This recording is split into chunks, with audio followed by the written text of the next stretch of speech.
All right, let's talk to Frank Gaffney now. Now, Frank is the president of the Center for Security Policy, and I want to talk to you a little bit about the mosque hit of the Sufi mosque, but let's talk about North Korea first. Reportedly test firing an intercontinental ballistic missile that could basically reach anywhere on the globe. Was this shocking to you, Frank? What do you think of all this? It's shocking in the sense that when you think about an impoverished nation, Alex, that literally can't feed its people, progressing as rapidly as they have with advances in both ballistic missile technology and the weapons that can be tossed by those missiles, it's stunning, but it's not inexplicable. There's a very easy answer for how this could be, and that is that the North Koreans are getting help from outside North Korea. There's a lot of talk about, of course, collaboration with the Iranians, but there are other countries that have a lot more experience than the Iranians with both missiles and nuclear technology, and that list starts with communist China.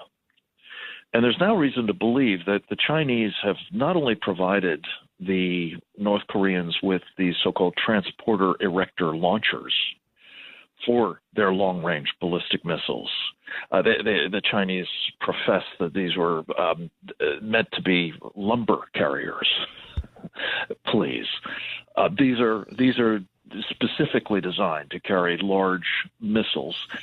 They've also apparently supplied them with missile canisters, which we've seen these things traipsing around the streets of Pyongyang with. But there's also evidence that at least components of, if not full-up missiles themselves, have been supplied to the North Koreans by the Chinese and probably by others, the Russians, maybe the Pakistanis. But the point is, Alex, that this threat is metastasizing and is posing an increasingly mortal peril to our country because China wants it to happen. If they didn't, none of those sorts of transactions would be taking place. I believe they have to be held accountable for what's happening, and there have to be real costs to them for engaging in this kind of behavior. Okay, so Frank, this does seem to me like it all stems from China. I feel like China is really the one is the lock that turns the key on this one. And I don't know if China is interested in having North Korea in check or having them be a stable predictable regime. And this is something that is people are just starting to wise up to. We've been trying to talk about it Breitbart at least for the last few months or so, but now I think people are finally getting the picture. Why did people not see this? And exactly how, to what extent is North Korea dependent on China in this case? Well, to answer the second question first, there would be no North Korea without communist China. Let's just be clear. In addition to food and fuel and coal and other markets for such products as the North Koreans have, the Chinese have provided them, as I mentioned, in the nuclear and missile space, but also more broadly, the wherewithal to maintain control and the political cover to defend their puppet regime in Pyongyang from, UN sanctions or from pressure from the outside. And to your first question, Alex, and this is really critical, is how did we get so badly snookered by the Chinese over all these years as they've been doing this? And partly it's a function of, as you know, the general miasma, shall we say, about China. That has been operating in this country, particularly in the business sector, but in government as well, ever since really Nixon opened, the door there. We've thought that they were just basically going to be good trading partners, and if we just simply sold them enough stuff or bought enough stuff from them, that they'd become a normal nation and all would be well. It was never in the cards. That was never the Chinese plan, and it's now playing out to have been completely bankrupt. But along the way, we bought into this idea that they were going to be our partners and helpmates in containing the threat from the North Koreans. And again, as I've said, they did everything they could, I believe, to enable it. It is in their interest, as they perceive it, to have this regime be a problem for us. It distracts us from what they're doing in the South China Sea and elsewhere. And it is creating, I think, leverage for them on us. And that's why, again, I think China has to be held directly accountable and punished. Okay, so that I agree with you on all that. So how do you do it? How do you hold China directly accountable? Well, look, I think the bigger story here is that the Chinese are at war with us. It's an undeclared war, certainly one that most of us don't recognize, but at the very least it's operating in the economic sphere. My colleague Kevin Freeman has been doing great work on documenting what the Chinese are up to in a whole host of areas. Notably, if they can't buy up our technology companies simply stealing their proprietary information. That's something that must stop. There must be real cost to the Chinese for that. And I think, for starters, stop allowing them to buy up sensitive companies with potentially strategic, if not actually militarily applicable technology. I think their banks have to be squeezed. They've got a real debt problem in China at the moment. There are things that we can do to make their lives miserable. And I think not least, we ought to make it clear that this whole love affair with Xi Jinping, the Chinese communist dictator, who aspires to be a new Mao, for God's sake, is at an end. And that opposition to the regime, of which there's a lot, it's not terribly organized, obviously, but that ought to be something we support, because I believe that helping enable the Communist Party in China to be stronger, to be more powerful and assertive is not in America's interests, and I don't think it's in the interest of the Chinese people either. Yeah, I don't think it is either. But this is one thing that we lose sight of sometimes, Frank, is when it comes to North Korea and when it comes to China, the will of the people is sort of irrelevant. It usually ends up it's just about the government and where the government's head is, and these are people who are much more shrewd and much more calculating than we give them credit for. And I think they feel like the situation is under control from their end. And so, who in Washington do you think takes this seriously? Is there enough people out there who can give you confidence that this is going to be that this is something that we can get to a resolution here?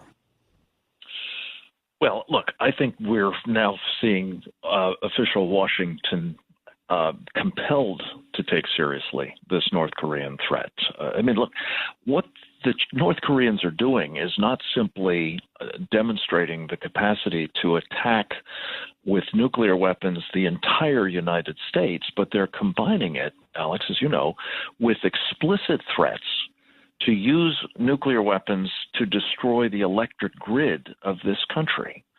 That is, I think they've figured out, our Achilles heel. We've been warning about it for 15 or 16 years. It's high time that we take steps to protect the grid against it, because if it goes down, we're done as a nation. We should be clear about that. This is not yet something that has been actually addressed by official Washington, but it has to be done, as well as does the need for effective missile defenses against these sorts of threats. And, oh, by the way, the satellites that North Korea is orbiting overhead as well. So these are the sorts of things. We don't have the luxury of thinking that diplomacy is going to take care of this any longer, or another set of sanctions at the UN will do the job. This is a moment that requires concrete, specific, and necessary corrective actions. Okay, so again, what is the prescription? What is the plan in order for us to get there? Well, I would start with actions that we can take now to begin ameliorating the vulnerability of our electric grid to this phenomenon of electromagnetic pulse. There are some practical, near-term, relatively inexpensive steps that could be taken right away. We've got to get on with that. Missile defenses are a place where we have capabilities that have not been allowed to be brought to bear that would enormously improve our missile defense capabilities. The president talks about, having a 97% probability of success in shooting one of these things down. That's not true today. I'm sorry to say, that is simply not true today, but it could be. We have to get off the dime and get that fixed. And then I think, as I say, you need to begin thinking about how do you wage, perhaps through cyber means, through financial means, through political warfare means, the kind of countervailing pressure on the Chinese that, not so long ago, my boss, Ronald Reagan, used to bring the Soviet Union to heel.